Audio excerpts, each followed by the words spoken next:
যি নতুন বৰ অসমত কোনো দলৰ মুখ্যমন্ত্ৰী ভয় কৰিব নালাগে। যি নতুন বৰ অসমত জুবিন দাক 100 দিনৰ ভিতৰত ন্যায় দিব লাগে। যি নতুন বৰ অসমত প্ৰত্যেক গৰাকী মহিলা প্ৰত্যেক মাহত নিজৰ একাউণ্টৰ ভিতৰত পইচা পাব, সেয়া অগপ হওক, বিজেপি হওক, কংগ্ৰেছ হওক, যিকোনো দলৰ হওক, কিন্তু কোনো মহিলাক আমি চৰকাৰী আঁচনিৰ পৰা বঞ্চিত নকৰোঁ। আমি এনেকুৱা এখন নতুন বৰ ভূমি পট্টা আমাৰ নেতৃত্বৰ চৰকাৰে দিব। আপোনালোকে সদায় দিগন্তৰা আৰু মোৰ মাজত সদায় এটা ভাতৃত্ব ভাৱ দেখা পাব।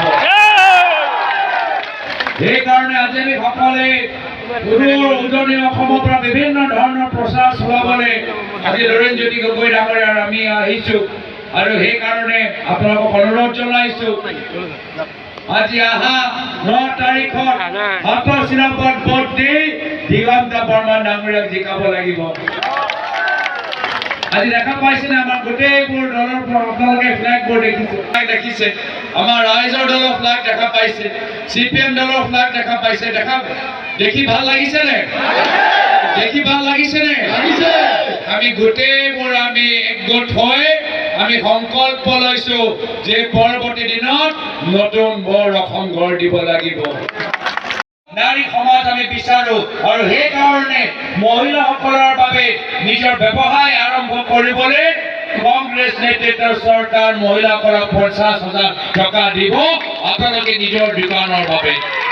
একেলগে আমি দেখা পাইছো যে হিমন্ত বিশ্ব শৰ্মা ডাঙৰীয়াই সকলোকে শিকাই দিছে যে কেনেদৰে নিজৰ পৰিবাৰৰ আগন্তুক দিন আমাৰ বিৰোধীৰ চৰকাৰ বিচাৰিছো। আমি ৰাইজৰ যিটো আগন্তুক সমৰ্থন দেখিছো, আমি আশ্বস্ত হৈছো যে আগন্তুক দিনসমূহত জনতাৰ চৰকাৰ হ'ব, ৰাইজৰ চৰকাৰ হ'ব, গৌৰৱ গগৈৰ নেতৃত্বত বিৰোধীৰ চৰকাৰ হ'ব।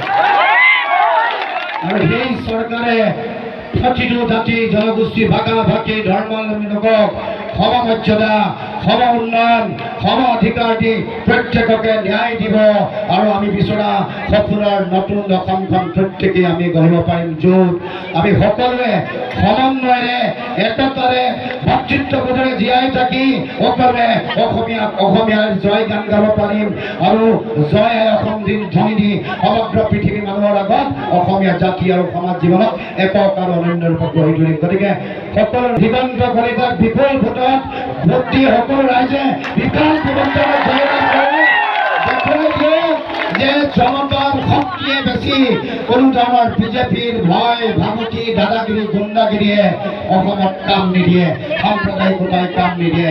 এইখন পাৰে।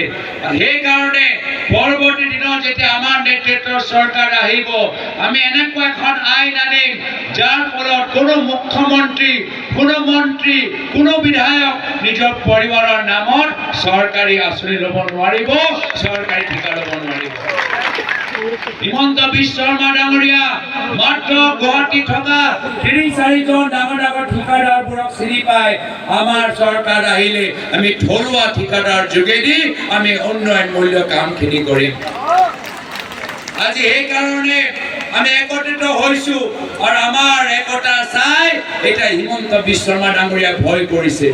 হিমন্ত বিশ্ব শৰ্মা ডাঙৰীয়া একেই, আৰু সেইকাৰণে আমি সকলে শপত ল'ব লাগিব যে যিদৰে যোৱা লোকসভা নিৰ্বাচনত AIDF দলৰ সাম্প্ৰদায়িক ৰাজনীতি আমি শেষ কৰিলো, এইবাৰ নিৰ্বাচনত হিমন্ত বিশ্ব শৰ্মা ডাঙৰীয়া সাম্প্ৰদায়িক ৰাজনীতি শেষ কৰিব লাগিব। তেওঁ প্ৰাক্তন মুখ্যমন্ত্ৰী প্ৰফুল্ল মহন্ত আৰু প্ৰয়াত বৃহৎ ফুকন দেৱক বিশ্বাসঘাত কৰিলে। পিছত গৈ যেতিয়া কংগ্ৰেছত গ'ল, কংগ্ৰেছত সোমাই তেওঁ প্ৰাক্তন মুখ্যমন্ত্ৰী তৰুণ গগৈদেৱক বিশ্বাসঘাত কৰিলে। তাৰপিছত তেওঁ বিজেপি দলত গ'ল, আৰু বিজেপি দলত সোমাই তেওঁ বিশ্বাসঘাত কৰিলে প্ৰাক্তন মুখ্যমন্ত্ৰী সৰ্বানন্দ সোণোৱাল ডাঙৰীয়া।